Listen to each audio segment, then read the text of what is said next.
Morning everybody.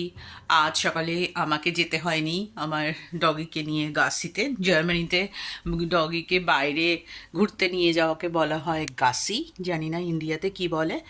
আর একটা নতুন আমি শুনেছি যে আহ, ইন্ডিয়াতে নাকি ডগদেরকে ভাত ডাল এ সমস্ত এ করে খাওয়ানো হয়। তো আমাদের এখানে ক্যান ফুড দেওয়া হয়। তো instead of can food I want to try কে বাড়িতে।